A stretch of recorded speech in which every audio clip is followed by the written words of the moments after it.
Single dumbbell से आपने करते हुए देखा होगा लोगों को वेरिएशन, ये किसी काम की नहीं है। बाइसेप के लिए ये एक और एफ टीयर एक्सरसाइज है, बिकॉज ये बाइसेप की एक्सरसाइज है ही नहीं, इट ट्रेन्स योर फोरआर्म। ये भी एफ टीयर एक्सरसाइजेज है। बी टीयर में मैं बाइसेप्स में हैमर कर्ल्स डाल रहा हूँ, सुपर इफेक्टिव, साइंटिफिकली एक्यूरेट पजामा फाड़ मूवमेंट।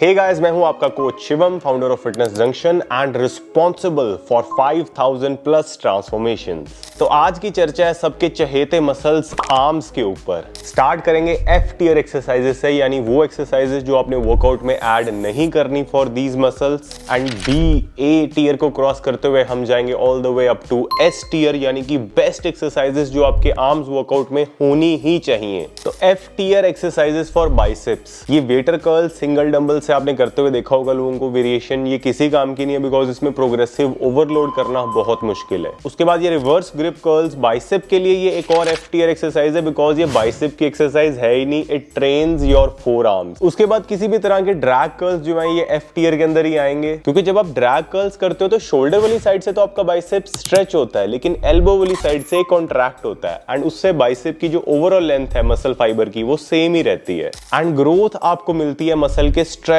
और कॉन्ट्रैक्ट होने से। सेम लेंथ पे मसल रहेगा तो रिजल्ट्स बहुत कम मिलेंगे। अब अगर आप जिम जाते हो तो डायमंड पुशअप्स या फिर इस तरह से डिप्स करना बेंच के ऊपर, ये भी एफ टीयर एक्सरसाइजेज हैं, बिकॉज इसके अंदर आपको बहुत अच्छा माइंड मसल कनेक्शन तो फील होता है, कॉन्ट्रैक्शन भी बहुत सॉलिड फील होती है, लेकिन सबसे जरूरी चीज यानी progressive overload over the weeks, हर हफ्ते वजन बढ़ाना, वो पॉसिबल नहीं हो पाता। तो इनको भी आपने ट्राइसेप वर्कआउट में ऐड नहीं करना। घर पे वर्कआउट कर रहे हो तो ये बहुत अच्छी एक्सरसाइजेज हैं, आप इन्हें यूज कर सकते हो। अब ए और बी टीयर एक्सरसाइजेस बताने से पहले मैं क्लियर कर दूं कि बी टीयर का मतलब ये नहीं कि एक्सरसाइज बुरी है, ये बस बहुत ज्यादा ऑप्टिमम एक्सरसाइज नहीं है, लेकिन वेरिएशन के लिए हमें बी टीयर एक्सरसाइजेस भी अपने वर्कआउट में चाहिए होती हैं, क्योंकि इनमें भी मसल एक अलग एंगल पे हिट होता है, साथ में वेरिएशन मिलेगी तो आप वर्कआउट को एंजॉय भी करोगे, जो सबसे ज्यादा जरूरी चीज है। तो बी टीयर में मैं बाइसेप्स में हैमर कर्ल्स डाल रहा हूं। आई नो बहुत लोगों को शौक लगेगा ये सुन के, लेकिन हैमर कर्ल्स आपके ब्रेकियालिस मसल के लिए बहुत ही ज्यादा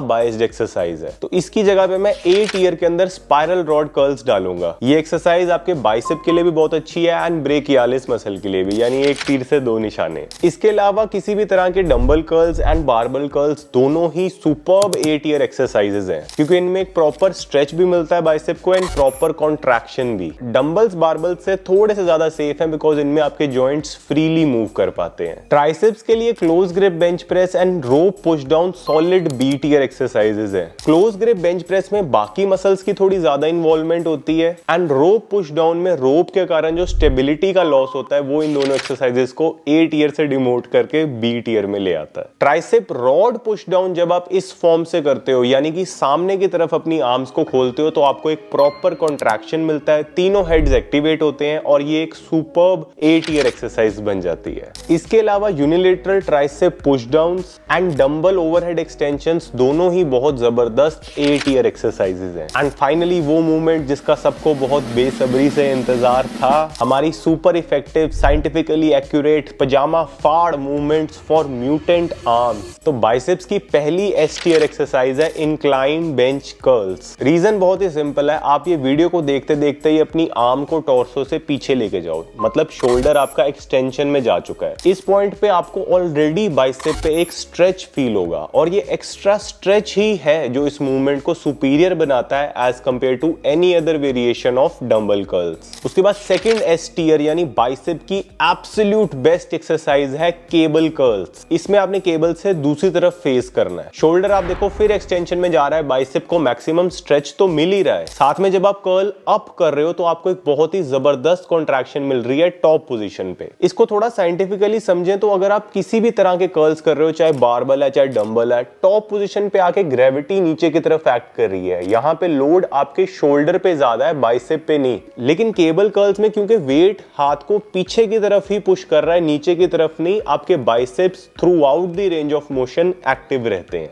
अब बात करेंगे ट्राइसेप्स की दो एस टीयर यानी बेस्ट एक्सरसाइजेस की। सबसे पहले ये लाइंग ट्राइसेप एक्सटेंशंस। इसमें बॉटम पोजीशन पे तो आपको एक जबरदस्त स्ट्रेच मिलता ही है, लेकिन टॉप पोजीशन पे भी आपके ट्राइसेप पे कांस्टेंट टेंशन बनी रहेगी अगर आप अपनी आर्म को हल्का सा बेंड रखते हो तो इसे ले जाएंगे पूरी तरह से हम एस टियर पे। दूसरी है हमारी overhead extensions with cable and a slight bend in your back. ये हमारी टॉप एक्सरसाइज अगेन सिर्फ और सिर्फ मसल पे जो एक्सट्रीम स्ट्रेच देती है उस वजह से है। ऊपर से एक्सरसाइज हम केबल से कर रहे हैं इसलिए मसल पे कांस्टेंट टेंशन भी बनी रहती है। अब आप मुझे नीचे कमेंट करके बताना कि आप कितनी एस टियर एक्सरसाइजेस कर रहे थे और कितनी एफ टियर। आशा करता हूँ ये वीडियो आपको हेल्प करेगी आपका वर्कआउट प्लान डिजाइन करने में। कोई क्वेश्चन है तो वो भी आप मुझसे नीचे कमेंट्स में पूछ सकते हो। अगर असली जिम लवर हो तो इस वीडियो को लाइक कर देना, चैनल को सब्सक्राइब कर देना। मिलते हैं अगले वीडियो में, तब तक के लिए all the best and stay strong.